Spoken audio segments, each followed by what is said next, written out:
Alors, cette soirée donc, sur l'artificialisation des sols, on avait prévu initialement de faire un débat sur le foncier agricole et non agricole. Et puis en fait, compte tenu de l'actualité et des réflexions un peu brûlantes qu'il y a, depuis 2018 d'ailleurs, hein, mais jusqu'à maintenant, jusqu'au 28 juillet de cette année, où se sont passées beaucoup de choses, de réflexions, mais aussi de projets de loi et de lois. Donc on a choisi plutôt de travailler sur les ânes. Alors, on a des intervenants autour de nous. Hein, donc Gilles Schellenberger, qui est à gauche, qui est de la Chambre d'agriculture, hein, qui a des responsabilités importantes au niveau de la Chambre d'agriculture. Éric Houlet, qui est maire de Lure et puis qui s'occupe beaucoup des questions à la région concernant le Stradet. Enfin, il vous expliquera mieux que ça. Et puis Éric Larope, Aurélien Larope, qui donc lui est conseiller sur Besançon, conseiller aussi en agglo, et donc qui est pleinement investi dans ces problématiques. Voilà. Alors, quelques mots avant de démarrer.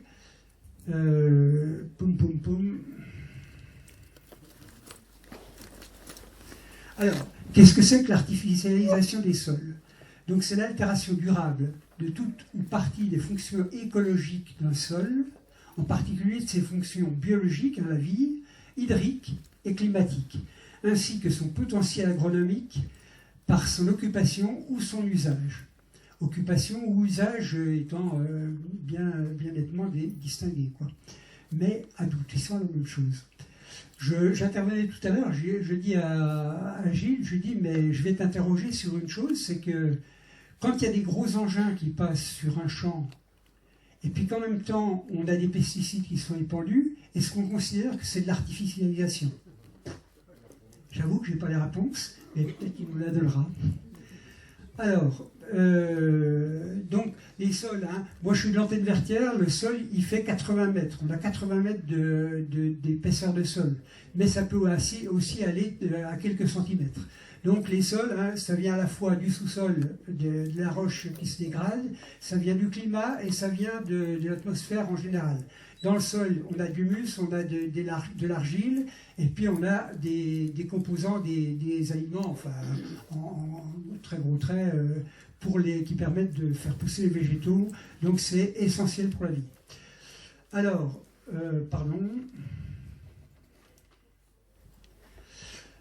Voilà, alors l'artificialisation des sols comme conséquence des destructions de la biodiversité, notamment au travers des habitats qui sont dans le sol, augmentation du niveau de pollution, béton, revêtement, enfin beaucoup de choses qui contribuent à la pollution, augmentation du niveau de CO2, hein, notamment par exemple au niveau des bétons, on ne se rend pas toujours compte. Eau, alors là il y a les précipitations et la circulation de l'eau. Alors, je vous fais un petit couplet sur les étapes qu'il y a eu. Je vous ai dit tout à l'heure, 2018 à maintenant. Donc il y a eu 4 grandes étapes. En 2018, le plan de biodiversité, réduction à zéro de la perte nette de la biodiversité, limiter la consommation. Et là, on commence à parler d'artificialisation des sols. 2020, Convention sur le climat, protection des écosystèmes et de la biodiversité, bon, avec les succès qu'on a connus, enfin, c'est un moment. Loi climat et résilience en 2021, donc avec deux objectifs, donc diviser par 2, alors ça c'est important à retenir, diviser par 2 le rythme de bétonisation entre 2021 et 2031 par rapport à la décennie précédente. On passerait donc de 250 000 à 125 000 hectares artificialisés. Deuxième point, atteindre d'ici 2050 zéro artificialisation nette. C'est là le gros challenge, quoi, hein, c'est les 2050. C'est-à-dire au moins autant de surface dénaturée renaturée que artificialisée. Bon, j'imagine qu'il y a beaucoup de gens qui, dans la salle, connaissent déjà pas mal de choses, ce qui va provoquer un débat intéressant. Alors, 2023, une loi donc, qui date de juillet, de juin ou de juillet, je ne sais plus, 2023, juillet peut-être, Loi visant à faciliter la mise en œuvre des objectifs de lutte contre l'artificialisation des sols et à renforcer l'accompagnement des élus locaux. Sur 125 000 hectares, 12 500 seraient réservés aux projets d'envergure nationale ou européenne. Et puis on aurait aussi une garantie rurale, je ne l'ai pas mis en gras, mais c'est vraiment important à retenir, garantie rurale d'1 hectare au profit de toutes les communes. Donc bonsoir à tous. Effectivement, comme Jean-Jacques l'a rappelé, donc je suis élu à la ville de Besançon en charge des problématiques d'urbanisme et notamment de l'action foncière. C'est ce dont on parle ce soir. Et je suis également vice-président à l'agglomération en charge du PLUI. Donc je vais en parler rapidement puisque c'est le document qui opérationnellement met en œuvre justement la zéro artificialisation. La slide là est un peu lourde, mais c'est important de rappeler le contexte du cadre et ensuite je rentrerai sur des choses un peu plus pratico-pratiques. Au niveau national, donc la loi ZAN depuis août 2021 est mise, alors pas mise en œuvre, mais en tout cas a été proposée, et ensuite c'est décliné au niveau du SRADET, donc au niveau de la région. Donc ça, je vais pas laisser trop de temps puisque Eric va y revenir, j'en suis quasiment certain. Ensuite, on intervient au niveau du SCOT, donc je suis également élu au SCOT de l'agglomération byzantine plus du Val-Marnésien. Ce qu'il faut retenir, c'est qu'en fait, c'est déployé étape par étape. C'est déployé au niveau national, c'est redescend à la région redonne un avis sur le sujet, c'est redescendu au niveau du SCOT, donc Val-Marnésien plus Grand Besançon Métropole pour notre territoire. Ensuite, ça redescend au niveau des agglomérations, donc pour nous, c'est les échelles de GBM, comme vous le voyez sur la droite, avec un PLH, donc l'habitat, plan de mobilité pour le M de mobilité, et PCAET, c'est plan climat, air, énergie, transition. Et en fait, ce qu'il faut retenir, c'est que le PLUI intègre tous ces éléments, pour ensuite le décliner sur des choses concrètes que là on voit à notre échelle, sur un permis de construire si vous mettez un grand abri de jardin dans votre jardin, sur une déclaration de préalable sur un changement de fenêtre et autres. Donc à travers ça, la loi ZAN elle impacte énormément puisque c'est un projet au niveau national, mais ça impacte très concrètement les projets concrets au sein de nos projets personnels et au sein de nos projets collectifs. Donc le cadre est effectivement extrêmement important. Et ça vient changer, en tout cas ça vient changer massivement la planification et ça vient retourner la vision de l'urbanisme qui a été faite sur, on peut le dire, plusieurs décennies jusqu'à présent. J'y reviendrai juste après. Je m'arrête juste au niveau de GBM, la procédure, on travaille avec à travers... Ah, excusez-moi. Alors GBM, Grand Besançon Métropole, PLUI, Plan Local d'Urbanisme Intercommunal. Et des PLU ou des PLUI, mais je laisserai Eric en parler également. Il y en a au sein de quasiment toute la France, et quand il n'y en a pas, effectivement, ils seront quand même impactés par la loi ZAN, donc ZAN, zéro artificialisation nette. On travaille donc avec tous les élus, que ce soit moi, les élus, si je puis dire, supérieurs, donc en l'occurrence Eric Coulet, alors pas hiérarchiquement, mais stratégiquement, sur le sujet, puisqu'Eric gère au niveau de la région ce sujet, moi je le gère au niveau de Grand Besançon Métropole et du Val-Marnésien, et ensuite au niveau des communes. Donc moi je viens de travailler avec l'ensemble des 68 maires sur le sujet pour savoir comment on va déployer concrètement le sujet dans leur commune. Et là il y a quelque chose qui vient d'être impactant très récemment, c'est que la loi impose 1 hectare minimum à l'ensemble des communes qui souhaitent accéder à 1 hectare. Et ça on pourra en débattre. Mais je pense que c'est extrêmement important et ça ne va pas dans le sens initial de la loi, c'est-à-dire qu'on va aller urbaniser des 1 hectare sur une commune de 20 habitants. Elle pourra dire, moi je vais urbaniser 1 hectare parce que j'en ai le droit, légalement j'en ai le droit. Donc ça, c'est pas clair l'histoire de 1 hectare. Comment ? C'est pas clair l'histoire de 1 hectare. C'est quoi cet hectare ? Alors, effectivement, je suis à chaud et du coup j'ai la tête dedans, mais je vais essayer de redescendre un peu parce que effectivement c'est important. Et en fait, c'est expliqué par Jean-Jacques précédemment, je vais aller directement sur le sujet. Ce qu'il y a autour, on s'en moque, ce qui compte, c'est la grande ligne au milieu. Sur Grand Besançon Métropole, on a un droit à l'urbanisation qui nous a été décliné. Donc entre 2011 et 2021, on a urbanisé 520 hectares. Entre 2021 et 2031, on doit diviser par 2, c'est le cadre de la loi ZAN. Et ensuite, entre 2031 et 2040, on doit encore diviser par 2, 140 pour les matheux, et 2040-2050, 70 hectares, et à partir de 2050, c'est 0. Donc, zéro artificialisation nette à partir de 2050. Donc, le petit jeu auquel se livrent les élus locaux, c'est de dire où est-ce qu'on met sur l'agglomération de Grand Besançon Métropole les 280 hectares. Donc, on travaille, c'est ce que j'expliquais avant avec les 68 maires, pour savoir où est-ce qu'on va urbaniser Et ensuite, je reviendrai juste après sur comment on va urbaniser, parce que c'est le sujet central. Donc, on travaille avec les maires pour savoir où est-ce qu'on va positionner ces 280 hectares. Et donc, jusqu'à présent, ça fait 3 ans qu'on travaille dessus. On avance petit à petit, mais ça avance plutôt bien. Mais par contre, la problématique, c'est que là, on vient effectivement de s'apercevoir qu'il y a une nouvelle loi qui impacte, et donc, il y a une autorisation qui donne à chaque commune le droit d'urbaniser 1 hectare. Alors sur Grand Besançon Métropole, on n'est pas les plus embêtés, puisqu'il n'y a pas de toutes petites communes. Alors on a quand même des communes comme Champoux avec 90 habitants, Palise, je crois 120 habitants. Mais globalement, on a quand même des communes qui sont structurées avec à peu près 1 millier d'habitants, donc qu'elles aient accès à 1 hectare, c'est pas complètement incohérent. Alors je livre mon point de vue sur le sujet, après bien entendu on pourra en débattre. Mais par contre, effectivement, ça a un énorme impact pour des territoires, je me permets de le dire, mais tu en parleras beaucoup mieux que moi, comme par exemple, effectivement, la Haute-Saône, où il y a des toutes petites communes, et beaucoup de petites communes, et elles auront un droit urbanisé de 1 hectare. Ce qui veut dire que, en fait, on va créer plein de tâches d'urbanisation à travers l'ensemble du territoire français.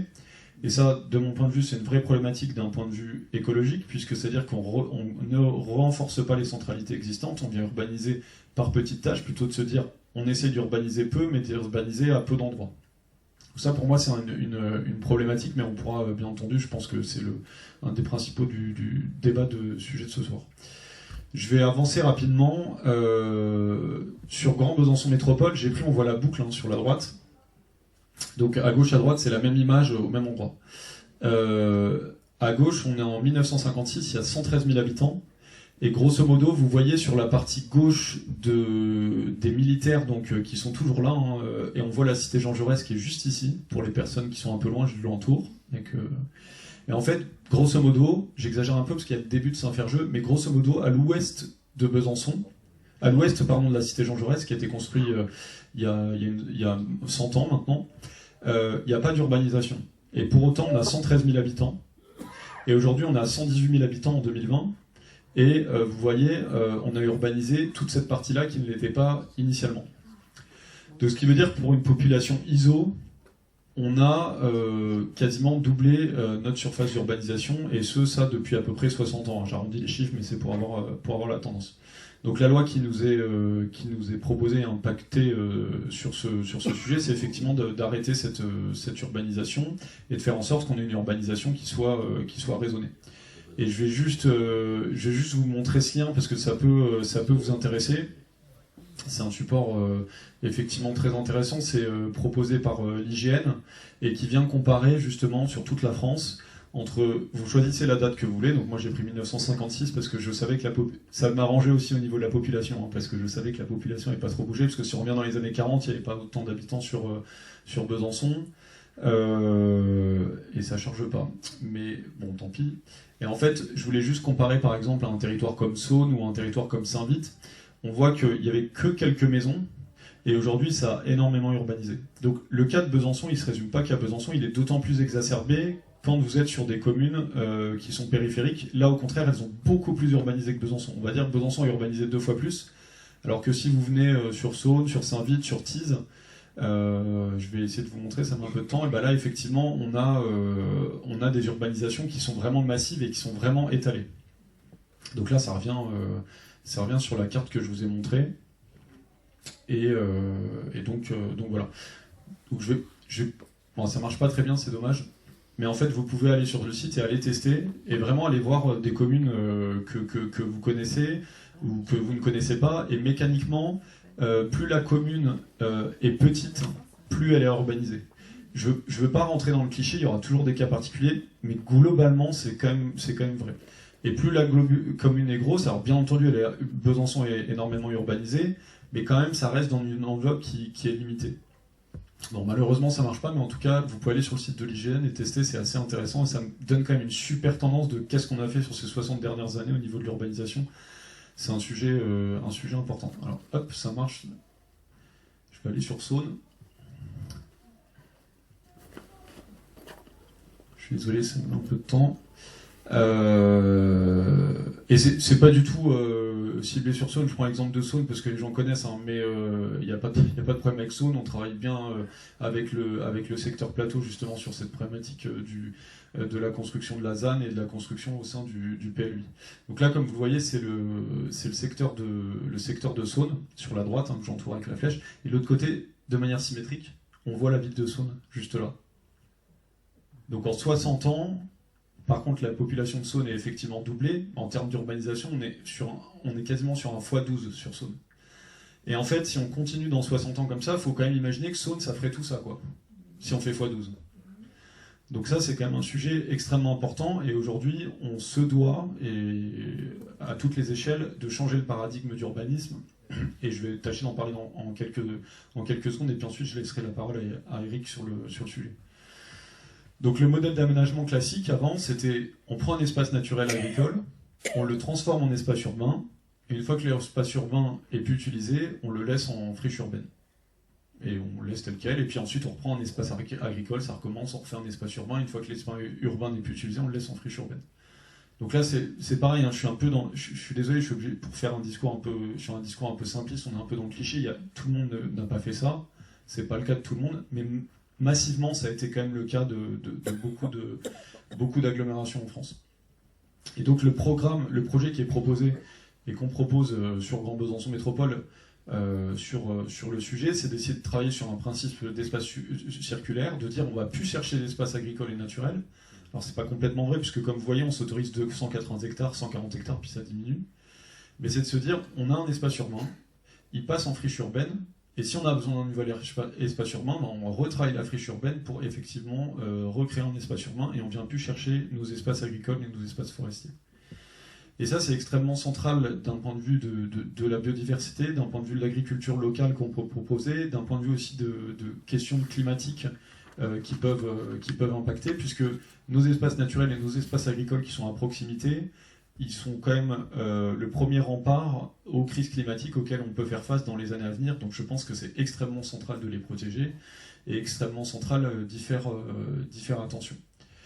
Et enfin, c'est extrêmement, je tiens quand même à le dire, parce que je ne me permettrai pas de parler au nom des maires, mais c'est quand même extrêmement compliqué pour les maires à l'heure actuelle de se passer de ce modèle, puisqu'il y a peu d'argent qui est mis sur la table de la part des structures nationales, de la part de l'État sur le sujet, pour ne pas aller chercher un espace agricole ou naturel. Aujourd'hui, vous achetez un espace agricole et naturel, je finirai sur ça. Donc, on va dire un espace agricole, vous allez l'acheter à peu près à 5 € le mètre carré sur Grand Besançon, alors que refaire une friche urbaine, on est plutôt à 400 € le mètre carré. Ce qui veut dire que demain, vous êtes maire, et ben, il vous faut 100 fois plus d'argent pour aller rénover une friche urbaine plutôt qu'aller chercher un espace agricole ou naturel. Donc mécaniquement, le choix historique, ça a été de faire cette partie qu'on voit en haut et de se dire, bah non, ça coûte 100 fois moins cher, je vais aller chercher mon espace agricole et naturel. Et aujourd'hui, je pense que le vrai sujet, c'est d'aller revaloriser ces espaces agricoles et naturels, de les revaloriser au bon prix, parce que je pense qu'à l'heure actuelle, en tout cas c'est mon avis, hein, ils ne sont pas au bon prix, et de faire en sorte qu'on vienne niveler comme ça et que ça soit incitatif d'aller chercher des friches urbaines et aller retravailler sur des friches urbaines pour protéger nos espaces de biodiversité et faire en sorte qu'on aille dans le sens de la protection de notre environnement et bien entendu dans le sens des différentes crises climatiques qui peuvent advenir. Voilà, je ne vais pas être plus long, ça fait 11 minutes que je viens de regarder l'horloge et je vais laisser la parole à Eric sur le sujet. Une toute petite question, l'hectare, c'est par an ou c'est définitif? Alors l'hectare, c'est sur une parcelle entre 2020 et 2030. Un hectare pour les 10 Un ans. hectare pour les 10 ans. D'accord. Alors ça peut paraître anecdotique, mais multiplié par à peu près 36 000 communes en France, ça fait déjà 36 000 hectares. Juste la surface de Grand Besançon Métropole, c'est 58 000 hectares. C'est-à-dire qu'en gros, on urbaniserait déjà quasiment d'un coup Grand Besançon Métropole.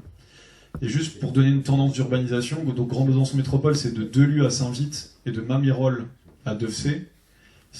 On urbanise 600 km² par an en France, à l'heure actuelle, c'est la taille de Grand Besançon Métropole. Il faut imaginer que tous les ans, vous imaginez une forêt sur Grand Besançon Métropole, ou une moitié de forêt, une moitié agricole, tous les ans en France, c'est urbanisé. Vous reprenez Grand Besançon Métropole, vous mettez à côté, l'année prochaine, boum, c'est urbanisé. Je pense que c'est extrêmement important de changer ce modèle d'aménagement, et c'est sur lequel on essaie de travailler sur Grand Besançon Métropole sur ce sujet pour aller chercher nos friches urbaines et les transformer en espace urbain et créer un urbanisme circulaire. Merci. Juste, si vous faites un éclaircissement. On parle d'urbanisation, mais quid des voies de transport là-dedans ne sont pas incluses. Par exemple, dans les 280 hectares sur Besançon qui pourront être... Alors, il y a l'urbanisation, est-ce que les voies... tout est inclus. etc. sont incluses? Tout est inclus. Une piscine, c'est inclus. Alors, on attend encore du détail de la part de l'État, ça sera revu. Mais juste pour donner une tendance aussi sur ce sujet, aujourd'hui, quand on urbanise un projet, il y a 50% de l'enveloppe, très opérationnellement sur Besançon, on a les chiffres, il y a 50% de l'enveloppe, c'est pour le bâti, et 50% c'est pour la voirie et les parkings. Et aujourd'hui, je pense qu'il ne faut pas travailler de réduire le bâti. Les gens, ils ont quand même besoin d'être bien chez eux. On ne va pas leur dire vivez dans 20 mètres carrés, ça ne marchera pas. Moi, ça, j'en suis convaincu. Il faut que les gens ils aient quand même un espace pour être bien chez eux. Donc pour moi, la marge de manœuvre sur comment on urbanise, c'est de réduire la voirie, faire des voiries qui soient... éviter de faire des 2 fois 2 voies, par exemple. C'est de faire en sorte que peut-être on ait des parkings qui ne soient pas des parkings en surface. Alors je dis pas qu'il faut complètement enlever les parkings, on ne va pas changer tout du jour au lendemain, mais peut-être faire des parkings en souterrain ou des parkings surélevés pour faire en sorte de gagner la surface. Aujourd'hui, quand vous allez sur certains projets, notamment des zones d'activité économique, mais même à d'autres endroits, c'est le cas dans des zones d'habitat, on a du parking en surface, bah ça mange 50% de l'enveloppe, le parking est là-bas. Donc je pense que sur ça, il y a un vrai travail à faire pour changer l'aménagement urbain de demain. Je suis Eric Coulet, je suis maire de Lure depuis 2007, petite ville sous-préfecture de 8000 habitants, et je suis vice-président de la région Bourgogne-Franche-Comté, où aux côtés de Marie-Guide Dufay, je suis chargé des politiques territoriales, c'est-à-dire des projets des collectivités, de la plus petite à la plus grande. Je m'occupe des parcs naturels régionaux, de la politique de la ville, des ruralités, des contrats de territoire, tout ce qui est projet des collectivités, et j'ai également la charge de la planification territoriale, un peu différent, c'est 2 missions qui sont parallèles, complémentaires, et j'ai été amené, dans le cadre de cette délégation, à élaborer le SRADET, parce que je faisais déjà ça dans la mandature régionale précédente, et la présidente de région, elle m'a redonné sa confiance pour mener les mêmes missions depuis 2 ans. Et quand j'ai été amené à élaborer le SRADET, c'est-à-dire cette espèce de schéma de planification de l'avenir de la région, c'est à la fois penser l'aménagement, penser le développement de la région à moyen terme. C'est ça le SRADET. Alors par rapport à ce que certains ont connu, peut-être les SRAT, je suis un peu des spécialistes de géographie, d'économie aussi. Les SRAT, ils étaient purement indicatifs. C'était les régions, elles votaient des schémas de planification territoriale qui avaient vraiment une portée, purement indicative. Elles exprimaient une volonté.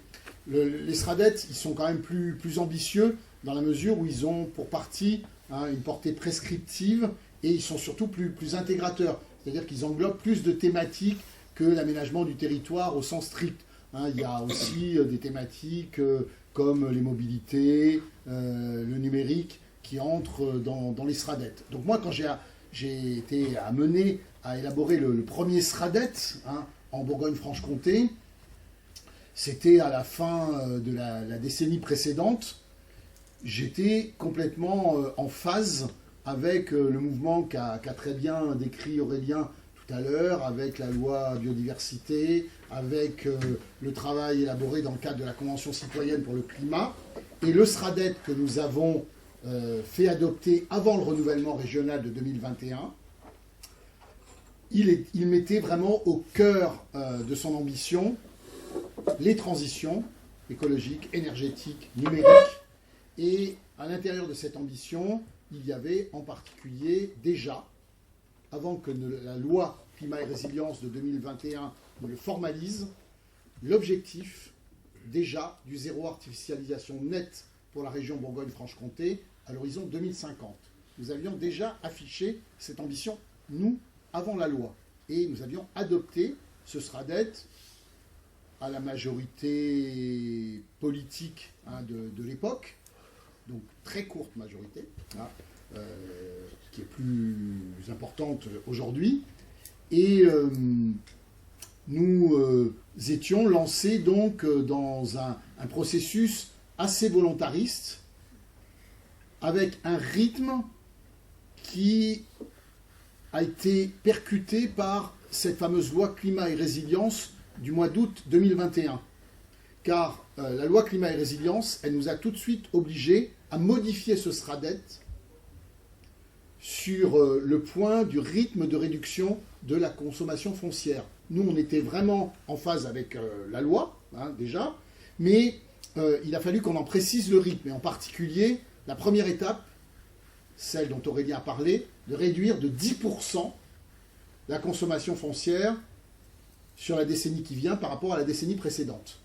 Et donc, on a été obligé de modifier le SRADET sur ce point, donc d'engager un processus assez long, je vous en passe les détails et les procédures, mais en même temps, il a fallu qu'on territorialise à l'intérieur de la région cet objectif et qu'on le quantifie aussi par territoire. Donc nous, on a fait un gros travail de terrain, de rencontres avec les élus locaux, avec les SCOT, voilà, et on a abouti à la proposition suivante, j'essaye d'aller à l'essentiel pour permettre le débat, de choisir, nous, comme échelle de réduction de la consommation foncière, moins 50% par rapport à la consommation foncière de la décennie antérieure, les territoires de contractualisation. On n'a pas choisi les SCOT, ce qui était peut-être le plus logique.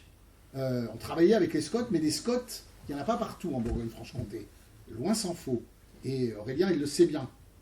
Contrairement à la Bretagne, dont je parlais avec Thierry Jean Mougin avant que cette conférence ne démarre, il n'y a pas des SCOT partout.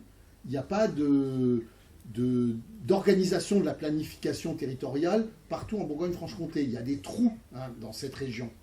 Et donc nous, on a choisi les territoires de contractualisation de façon assez consensuelle, je dois dire, parce que la région Bourgogne-Franche-Comté, les régions Bourgogne et Franche-Comté avant, elles avaient l'habitude de contractualiser avec des territoires de projet qui avaient une gouvernance, alors plus ou moins positive, plus ou moins active, plus ou moins démocratique, mais partout, les élus, ils étaient quand même organisés dans ces territoires de projet qui s'appellent PI, PETR, pôle métropolitain, et souvent d'ailleurs, lorsqu'il y a des SCOT, le périmètre entre le territoire de contractualisation et le SCOT...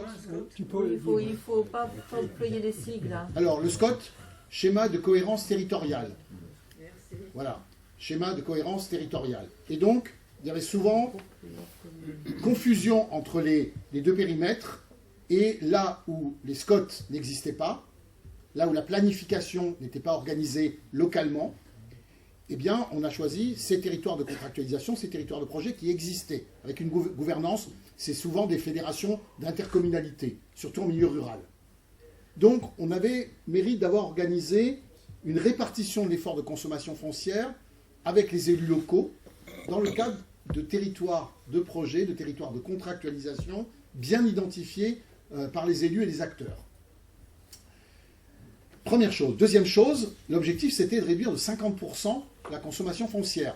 L'objectif assigné par la loi sur les 10 ans à venir. Et nous, on a dit qu'il n'était pas possible de réduire uniformément de 50% la consommation foncière pour tout le monde.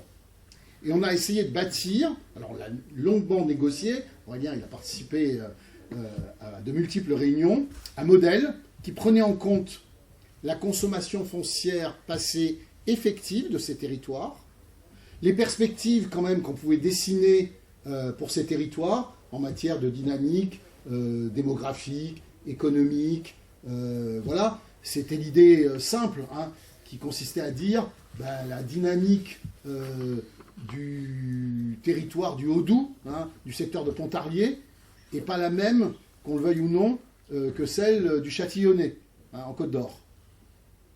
Et puis, on avait, nous, dans notre modèle, pris en compte le fait que les élus ruraux, ils allaient râler, parce qu'ils allaient être lésés dans ce qu'on voulait faire, et on avait déjà apporté un correctif extrêmement fort pour tenir compte, alors on n'avait pas appelé ça garantie rurale, mais on avait introduit un mécanisme correcteur qui ne nous laissait pas, sur la seule base de la consommation foncière passée ou des projections et des modèles que l'INSEE pouvait nous fournir, aller à des écarts de droit à consommer du foncier trop importants entre les territoires. Et donc on avait abouti à un modèle, je ne dis pas consensuel, parce qu'il faut toujours être modeste, mais qui avait recueilli quand même un assentiment assez large, qui nous conduisait, pour certains territoires, à aller vers une diminution de la consommation foncière de l'ordre de 42%, et pas 50%, et pour d'autres, de 58%, dans les territoires où il y avait quand même très peu de dynamique,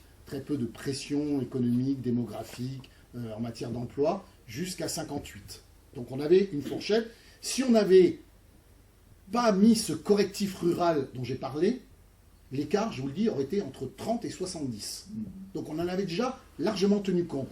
Et sans prétendre avoir fait consensus, on avait quand même suscité une certaine adhésion dans le champ républicain. Moi, je voyais bien les élus, c'était quand même assez d'accord. Vous êtes allés sur le terrain, vous avez négocié, vous avez discuté. Ce que vous faites, ça se tient.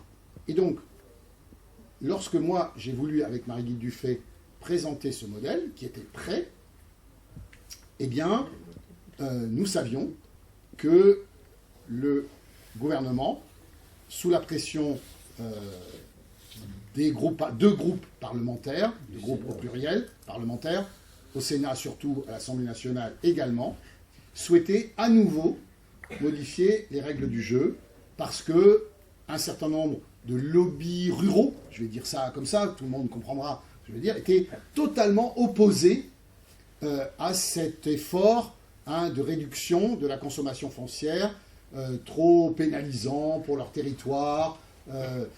Et donc, si vous voulez, il y a une proposition de loi au Sénat dans la première partie de cette année, une proposition de loi à l'Assemblée nationale. Alors au Sénat, elle émanait du groupe Les Républicains, la droite, à l'Assemblée nationale du groupe Renaissance, du groupe de la majorité présidentielle relative actuelle. Les lois, elles n'étaient pas tout à fait convergentes, pour dire la vérité, mais elles aboutissaient quand même à vouloir corriger cet effort plutôt dans le sens du monde rural, les élections sénatoriales approchant. Il faut dire les choses comme elles sont. Vous connaissez le poids des élus ruraux dans le choix des sénateurs, je ne vous apprends rien. Eh bien, nous avons eu une loi au cœur de l'été qui a mis en place ce que Aurélien a appelé à juste titre cette garantie rurale et qui donne le droit à chaque commune de consommer au minimum 1 hectare. Oui. Dire que c'est un minimum, mais 1 hectare, en tout cas, pour chaque commune, pour la décennie à venir. Alors vous allez me dire, il faut bien quand même trouver des compensations, des accords, des compromis. Mais moi, je vais vous dire à quel point ça a déconstruit totalement le modèle dont je vous ai parlé. Moi, aujourd'hui, je suis un élu républicain, je dois appliquer la loi, et ça veut dire la chose suivante. La Bourgogne-Franche-Comté, elle a consommé au cours de la décennie antérieure 12 000 hectares. Si on divise par 2 pour la décennie suivante, ça fait 6. Le législateur, il a décidé cet été de retirer, à la demande du gouvernement, 10% de cette consommation qui va être réservée aux grands projets d'envergure nationale et mutualisés à l'échelle des régions. Traduction, on nous enlève donc en gros, alors pour la Bourgogne-Franche-Comté, ça fait 9%, avec la mutualisation, le fait qu'on ait une petite région, mais presque 10%. Donc reste, je le fais simple, 5500 hectares à consommer. Vous me suivez. Mon raisonnement est assez simple, mais assez exact. Je dois donc donner 1 hectare à chaque commune dans la répartition des droits à consommer. Il y a presque 4000 communes, pas tout à fait en Bourgogne-Franche-Comté. Allez, 3700, on le fait à la louche. Ça veut dire que 2 tiers des droits à consommer du foncier sont attribués à des communes rurales. Reste 1 tiers, allez, 1500 hectares à tout craquer, à répartir finalement, entre les fameux territoires de projet, les territoires de contractualisation dont j'ai parlé tout à l'heure. Et donc, moi, j'ai fait tourner le modèle. Et donc, je vais proposer à mes pairs, de la région, ce que ça donne. Alors, je vous le fais grandeur nature. Par exemple, je vous prends, tiens, j'ai parlé du territoire du Châtillonnais, en Côte d'Or. Très intéressant, territoire très rural, avec un grand nombre de communes, 107, hein, une petite ville-centre, un peu plus petite que Lure, Châtillon-sur-Seine. C'est un territoire qui a consommé dans la décennie précédente 93 hectares. L'application de la loi lui donne 107 hectares à consommer pour la décennie à venir. Alors déjà, alors là, il y a quelque chose qui tourne pas rond. Voilà. Et appliqué au territoire qui vous est cher, hein, qui est cher à Aurélien et à beaucoup d'entre vous, ben, ça veut dire que nous, on avait, dans notre modèle, quand même, essayé de réduire moins fortement, hein, la consommation foncière pour les territoires qui présentaient une certaine dynamique, que pour d'autres qui étaient plutôt en difficulté, en déprise, hein, sans trop les pénaliser. Parce que la correction rurale, on l'avait introduite très fortement avec la présidente de région dans le modèle, de façon volontariste. Donc, pour ce territoire-là, on avait abouti à un calcul, hein, de droit à consommer du foncier, je parle du SCOT byzantin, sur la décennie à venir. Voilà, dans notre modèle, à peu près, donc la réduction de la consommation foncière, c'était plutôt moins 45%, hein, pas moins 50%, hein, compte tenu des caractéristiques de ce territoire. Voilà, moi j'estime aujourd'hui qu'avec ce que je vais devoir construire, on donnait un droit à consommer du foncier de l'ordre de 350 hectares, à peu près, et là, il va falloir que j'en enlève 100. Que je tombe à 250, ce qui va quand même poser un certain nombre de problèmes.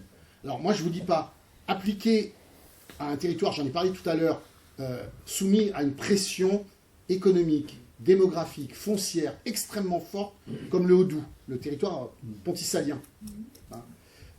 Moi, j'avais trouvé déjà un compromis avec les élus, aller un peu comme à Besançon, moins 46%, il m'a dit « Ah, c'est pas assez, mais on voit bien qu'il faut que tu trouves des équilibres. Bon, c'est pas mal, de toute façon, tu appliques la loi. Le maire de Pontarlier n'est pas de mon bord, mais il m'a dit « Bon, c'est pas mal. » Là, avec le nouveau modèle que je vais devoir décliner, proposer à mes pairs dans quelques jours, avec la loi de cet été, ça sera moins 60% de droit à consommer du foncier pour ce territoire. Et donc, cette loi, elle a vraiment des effets, pour moi, dévastateurs pour la Bourgogne-Franche-Comté, je le dis comme je le pense. Elle va pénaliser les franges, les fractions les plus dynamiques de notre territoire, dans une région qui manque déjà peut-être de dynamisme, hein, démographique, et une petite région. Et donc, je pense au Mâconnais, au Haut-Doubs, au territoire quand même urbain, et c'est plutôt un élu d'un territoire rural, hein, qui vous parle, comme Dijon ou Besançon. Moi, je pense que cette loi, elle va être vraiment désastreuse pour le développement d'une région comme la nôtre, et pour un développement durable, équilibré, raisonné. Moi, j'adhère complètement, hein, aux objectifs de réduction de la consommation foncière, à condition de la mener de façon intelligente et, si possible, rationnelle. Un petit peu comme on avait essayé de le concevoir, avec les équilibres nécessaires. Et donc, j'en suis là. Merci. Donc moi, je vais essayer de parler un petit peu d'agriculture pour positionner un petit peu la situation de l'agriculture dans le débat sur le ZAN. Donc, Gilles Schellenberger, moi, je suis encore salarié de la Chambre d'agriculture, mais là, je suis en phase de cessation d'activité. Donc, c'est pas tout à fait vrai ce qui est mis sur l'habitation. Je suis toujours directeur adjoint de la Chambre d'agriculture, mais j'ai laissé mes responsabilités en matière d'animation de service. Par contre, j'ai beaucoup, depuis le milieu des années 80, j'ai beaucoup travaillé sur tout ce qui était justement aménagement. Sur un grand nombre de projets qui se sont déroulés sur les deux départements du territoire de Belfort et du Doubs. Donc moi, je vais pas reprendre les aspects... Tu veux me passer la souris? Merci. Les aspects plus liés à la loi, moi je vais essayer plutôt de donner quelques éléments à la fois de contexte et de réflexion sur les aspects agricoles. Donc c'est vrai que l'agriculture et les villes et l'urbanisation, elle a vécu des moments où en fait jusqu'aux années 50 elle était directement intégrée. Hein. Tout à l'heure on a vu les photos de Saint-Ferjeux, il y avait des maraîchers, il y avait donc que ce soit au Vette, que ce soit aux Vallières, donc tous ces espaces, c'était des espaces agricoles qui servaient justement à nourrir les villes et qui étaient bien imbriqués dans le fonctionnement des villes. Et on verra tout à l'heure que justement le changement de paradigme et le changement que propose le ZAN, ça peut aussi être l'occasion de revenir à une meilleure relation entre l'agriculture et l'urbanisation.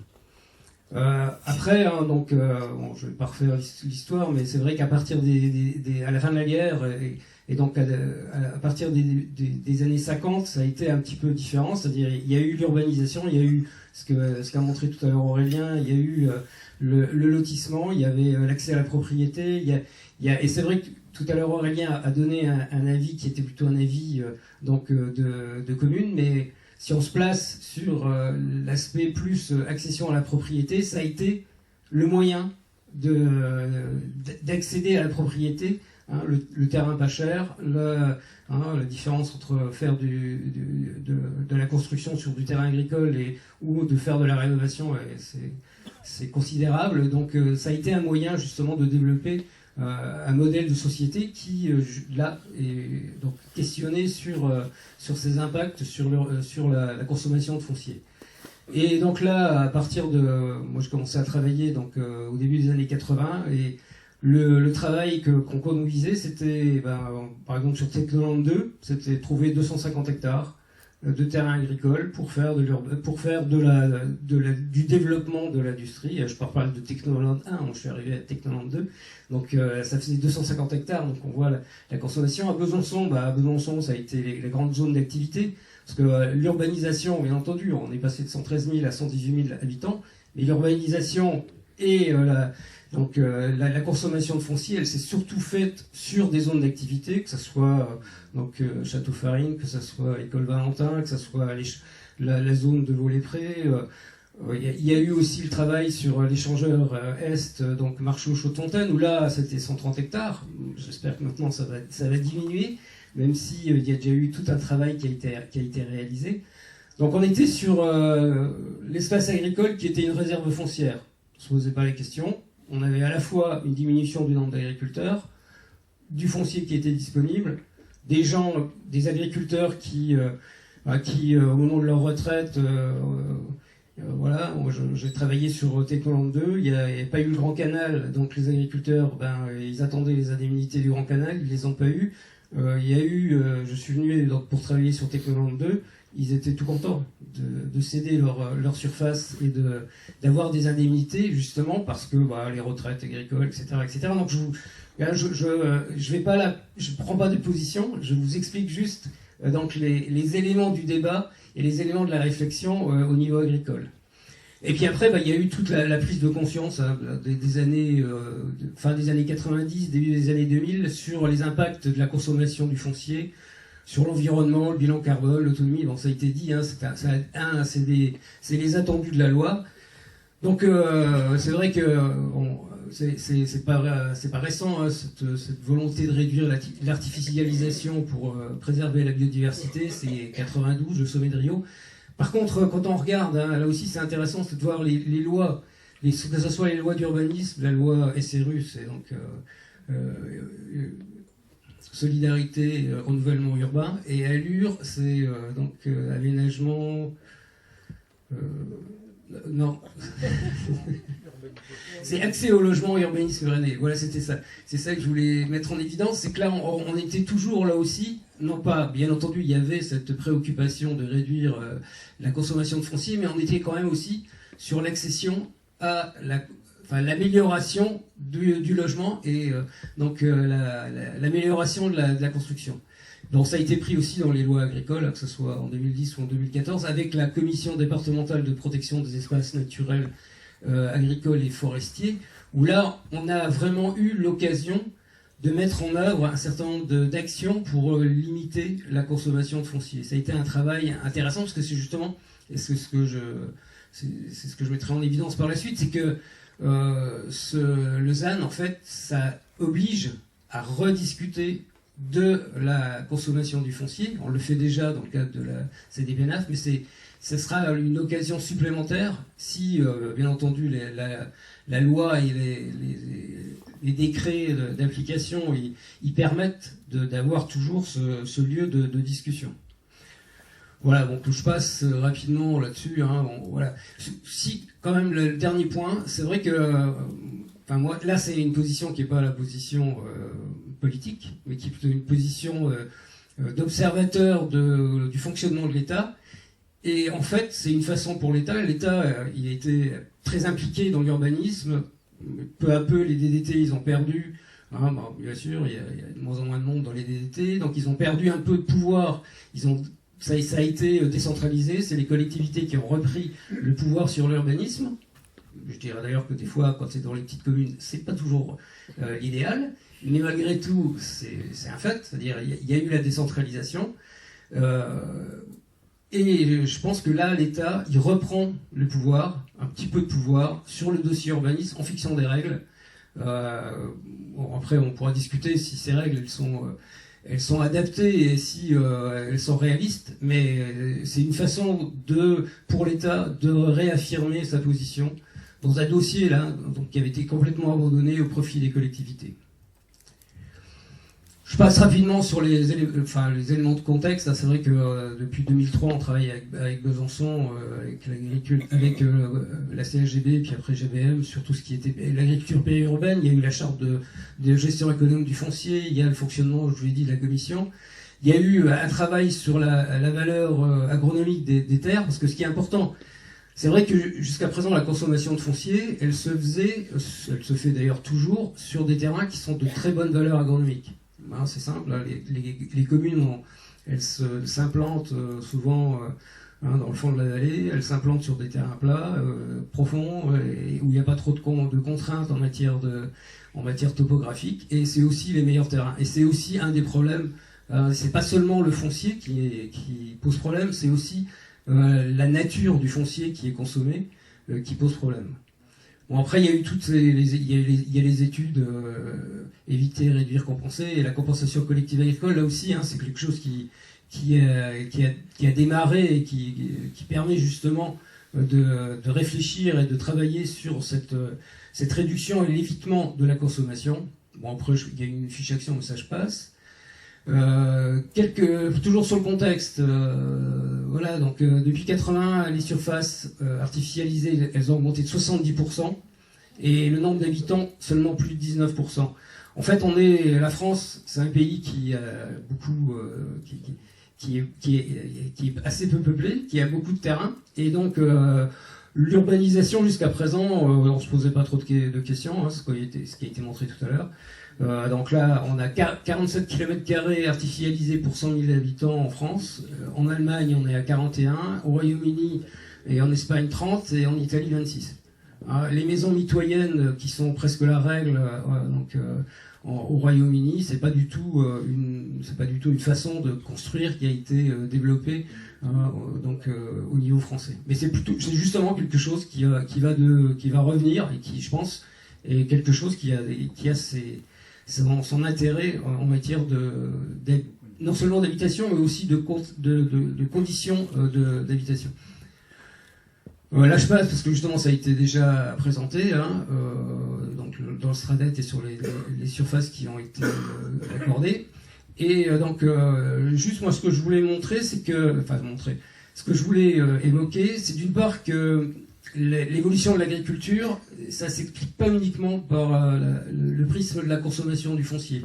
Si on regarde le Doubs, donc là, des chiffres sur la SAU, c'est la surface agricole utilisée, et le pourcentage de SAU du département. En 1929, on était à 315 000 hectares de SAU. En 2020, on est à 220 000, donc à peu près un peu plus de 220 000 hectares de SAU. Et c'est pas l'urbanisation uniquement qui a consommé ce foncier. On a 95 000 hectares de moins, mais on a 70 000 hectares de surface de forêt en plus. je veux pas, c'est pas pour dire que donc je vais pas stigmatiser la forêt. Je veux juste dire que la disparition du foncier, hein, le ZAN, on parle souvent du ZAN en mettant en évidence que ça permet de sauvegarder du foncier agricole. C'est pas aussi simple que ça. Le foncier agricole, pour le sauvegarder, il faut qu'il y ait des agriculteurs qui l'utilisent. Et il faut qu'il y ait des projets, il faut qu'il y ait une rentabilité économique au niveau agricole pour pouvoir l'utiliser. Autrement, pas forcément besoin de maintenir du foncier agricole. Et la preuve, c'est qu'il y a eu ce développement de la forêt au niveau du Doubs. Juste, là je passe rapidement aussi, mais c'est juste pour montrer que on est dans un département qui est un département d'élevage, mais quand on regarde les chiffres, les derniers chiffres du recensement agricole, qu'est-ce qu'on observe? On observe que malgré tout, il y a de plus en plus de spécialisation végétale, ce qui veut dire qu'en fait, on a aussi une agriculture qui évolue. C'est-à-dire que l'élevage, c'est contraignant, et de plus en plus de jeunes, ils se tournent, quand ils ont la possibilité, ils se tournent vers des exploitations de grandes cultures, qui ne sont pas du tout... ils sont moins contraignantes en matière de travail, mais qui ont à la fois des contraintes et des obligations en matière de surface. Et autre point sur le développement du maraîchage. Les seules exploitations qui se développent à l'heure actuelle dans le Doubs, c'est les grandes cultures, le maraîchage. C'est un peu ces éléments-là, avec une augmentation du maraîchage qui est notable et qui s'inscrit toujours dans le milieu périurbain.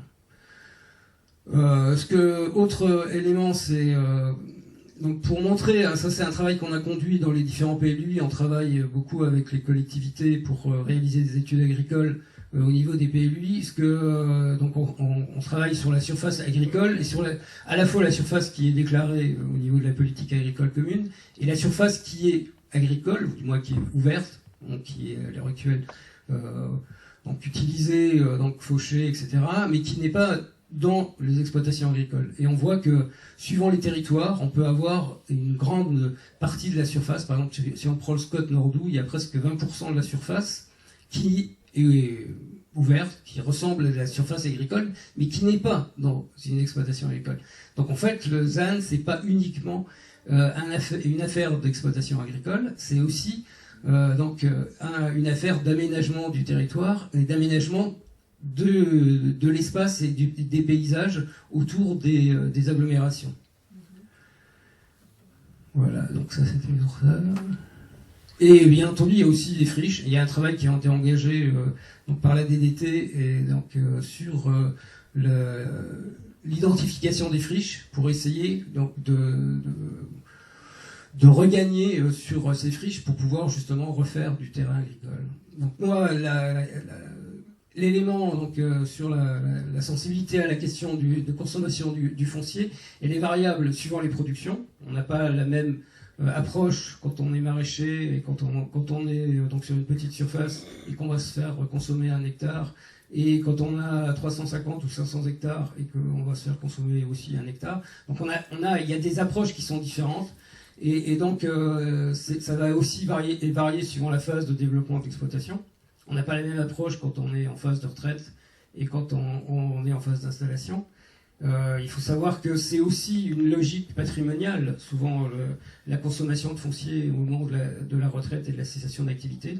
Ça permet de donner l'équivalent de l'exploitation qu'on va donner à un de ses fils, de donner par le biais des terrains constructibles, une possibilité d'échanger sur ces aspects financiers.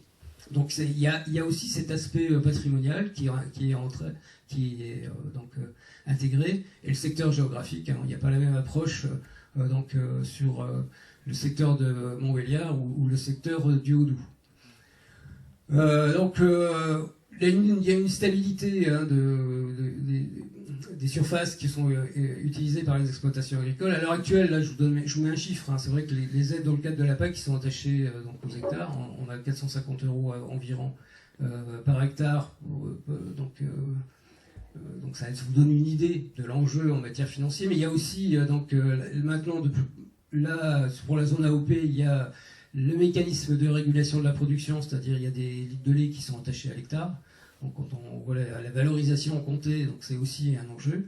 Il y a ce qu'il faut intégrer aussi, c'est les besoins de production fourragère. On est aussi en réflexion sur le changement climatique, sur le besoin de produire donc la nourriture pour les animaux. Et si vous perdez des hectares, vous avez aussi un hectare, c'est 6 tonnes de matière sèche, c'est à peu près une vache. Ce que consomme une vache, donc vous perdez un hectare, vous perdez une vache. Voilà, donc c'est un peu rapide, mais c'est aussi donc une considération. On a aussi donc les problèmes de campagnol, et il y a aussi donc le foncier comme support de projets de diversification. En fait, donc ce que je disais, pour moi, la protection du foncier, c'est pas la seule condition de maintien d'une agriculture périurbaine. On a donc aussi des exploitations agricoles qui consomment du foncier. On a incité les exploitations à sortir des villages, donc vers la périphérie. Ils ont abandonné leurs bâtiments. On pourra aussi discuter de justement la rénovation de tous ces bâtiments agricoles qui vont qui permettraient de faire de l'habitation, mais qui justement, comme tous les processus de rénovation sont coûteux. Et puis à l'heure actuelle, les architectes, tout comme les aménageurs, ils n'ont pas forcément l'habitude de refaire de la ville sur la ville. Les architectes, ils n'ont pas forcément aussi tous les clés et tous les outils pour faire de la rénovation. Bon, après, il y a eu la modernisation des outils de travail, la consommation du foncier. On a présenté des chiffres de consommation du foncier. Il faut savoir qu'il y a entre 8 et 10%, ça c'est des chiffres qu'on a travaillé au niveau des PLUI. Entre 8 et 10% de la consommation du foncier est liée à des projets agricoles. C'est-à-dire c'est la maison d'habitation, c'est le bâtiment agricole. Pour ceux qui sont allés au GEC de la Vie de Fer, à Saône, c'est une des rares exploitations où la maison d'habitation de l'exploitant, elle est intégrée au bâtiment agricole. C'est pas quelque chose, à l'heure actuelle, c'est pas quelque chose qui est très développé, parce que justement il y a aussi des problèmes. Il y a des problèmes de fiscalité, il y a des problèmes de patrimoine, il y a des problèmes donc d'incendie, de sécurité, de nuisance qu'il faut intégrer dans la réflexion. Donc il y a des choses à faire, mais pour l'instant c'est très peu fait. Voilà, donc après, je vais passer rapidement. Donc il y a aussi la question de l'activité agricole et de la biodiversité. Et là, donc il y a deux possibilités. J'ai mis ça comme ça assez rapidement. Donc soit on a une agriculture très intensive sur une partie des sols, et puis après, un peu comme la Suisse, et on a à côté des terres qui sont plus réduites, mais qui laissent place à des habitats naturels. Soit on a l'inverse, c'est-à-dire on a plutôt une agriculture qui est plus respectueuse de la biodiversité, avec un rendement plus faible. Et ce qui est de plus en plus, les travaux scientifiques qui montrent qu'en fait c'est plutôt la deuxième solution qui est celle à privilégier. C'est-à-dire, c'est de mettre en place des exploitations qui, au niveau environnemental, sont favorables, donc avec des mosaïques de végétation, de culture, des parcelles en agriculture biologique, etc. Donc ça, c'est aussi une approche qui doit être intégrée.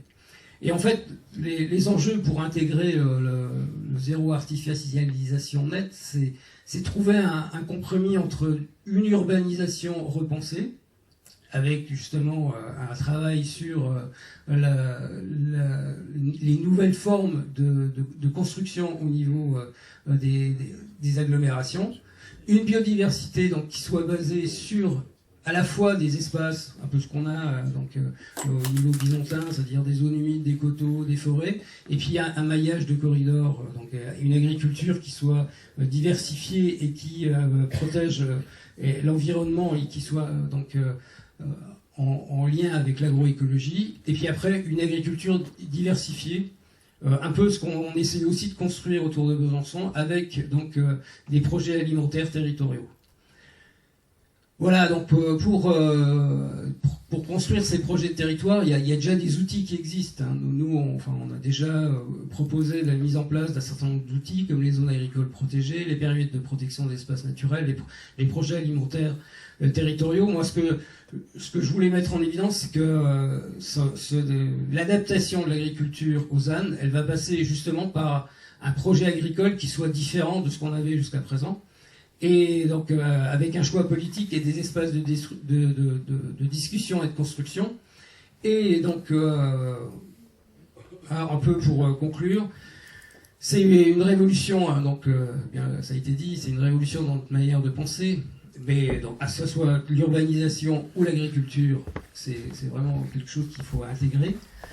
Avec, bien entendu, des conséquences qui ne sont pas vraiment encore évaluées, que ce soit sur les paysages, ou sur aussi les ménages, sur l'immobilier, sur des tas de sujets qui touchent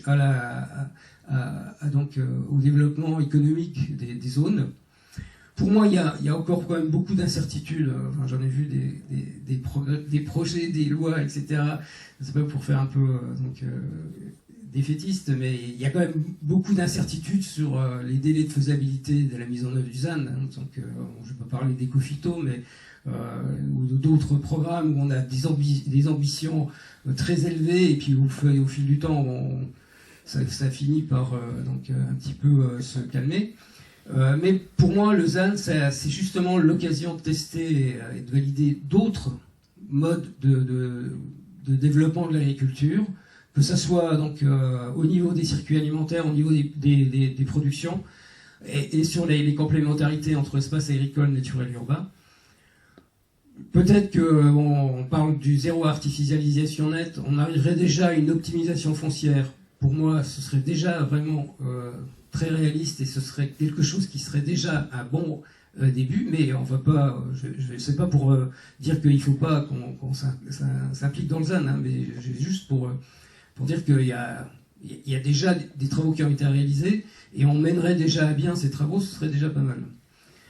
Voilà, et puis il y a pas mal d'aspects liés à la refonte des réglementations, hein, donc que ce soit la fiscalité, le droit de l'urbanisme, les structures agricoles.